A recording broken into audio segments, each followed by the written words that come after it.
The free will of man is the masterpiece of creation, and the most extraordinary, if it were permitted, so to speak, of the divine wonders. Liberty explains man, and is at the same time the interpretation of all things. Yet who can explain this most high, inviolable, and holy freedom? So high, inviolable, and holy, that he who bestowed it cannot take it away, and which is able to resist him who gave it, opposing an invincible resistance and obtaining an overwhelming victory. Free will does not consist, as is commonly supposed, in the power of choice between good and evil, which importune man with contrary solicitations. If free will consisted in this faculty, the following consequences would necessarily result: the one relative to man, and the other relative to God, and both evidently absurd.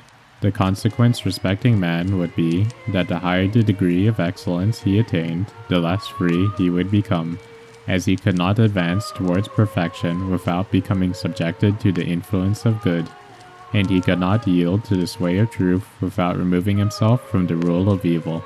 The absurdity of this deduction consists in this, that man being free, and at the same time aiming at perfection, he cannot preserve his freedom without renouncing perfection, neither can he become perfect without losing his liberty. As relates to God, the consequence of this hypothesis would be this, that God, not being subject in his nature to contradictory solicitations, would not be free.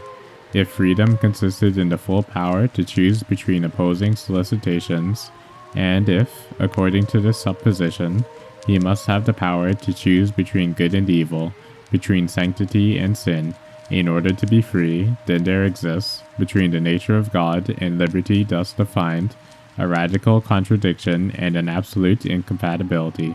The error that we have just exposed consists in placing freedom in the faculty of choice, when it really rests in the faculty of will, which supposes the faculty of understanding. If liberty consists in the faculties of will and understanding, then perfect liberty consists in the perfect will and understanding. These are the attributes of God alone, from which it follows that God alone is perfectly free. Again, if liberty consists in the faculties of understanding and will, then man is free, because he is endowed with will and intelligence. But he is not perfectly free, as he is not endowed with an understanding and will infinite and perfect. The imperfection of his understanding is that it is limited on the one hand, and on the other subject to error. Man at his creation knew good, and because he perceived it, he sought it, and because he sought it, he practiced it. And in the possession of that good which he sought with his will and understanding, he was free. When the woman listened to the voice of the fallen angel, her will immediately began to be obscured and weakened.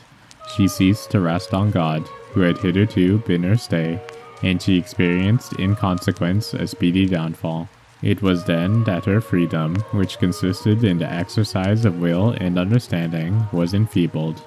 When she passed from the thought to the commission of her sin, her understanding became obscured and her will weakened. The woman involved man in her ruin, and human liberty fell into a state of deep abasement. Some persons who confound the idea of liberty with that of absolute independence ask why man became enslaved so soon as he fell under the power of the devil, when it is at the same time affirmed that God created him free. To which we answer that it cannot be asserted of man that he is a slave only because he does not belong to himself, in which case he would always be a slave, inasmuch as he never belongs to himself in an independent and sovereign manner. But it is affirmed of man that he is enslaved only when he falls under the power of an usurper, as it is said that he is free when he obeys only his legitimate master. He only is enslaved who is ruled by a tyrant, and there is no greater tyrant than he who exercises an usurped authority, nor is there any other liberty than that which consists in a willing obedience to legitimate rulers. Again, some persons cannot comprehend how the action of grace, through which we are redeemed and liberated, can be reconciled with this same liberty and redemption.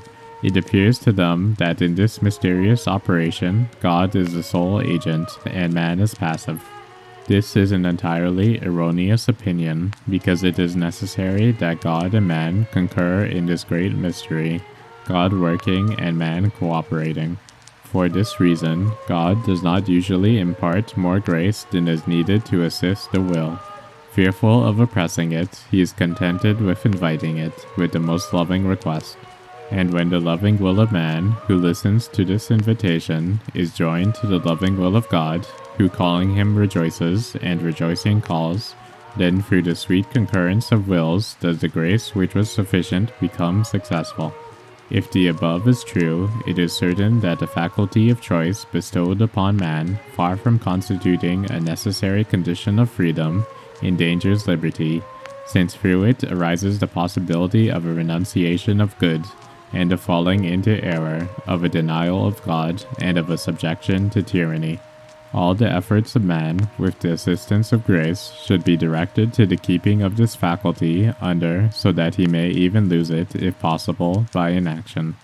He alone who loses it understands good, desires it, and performs it, and he alone who does this is perfectly free, and he alone who is free is perfect, and only he who is perfect is happy. None of the blessed have this faculty of choosing between good and evil, neither God, nor his saints, nor the choirs of angels.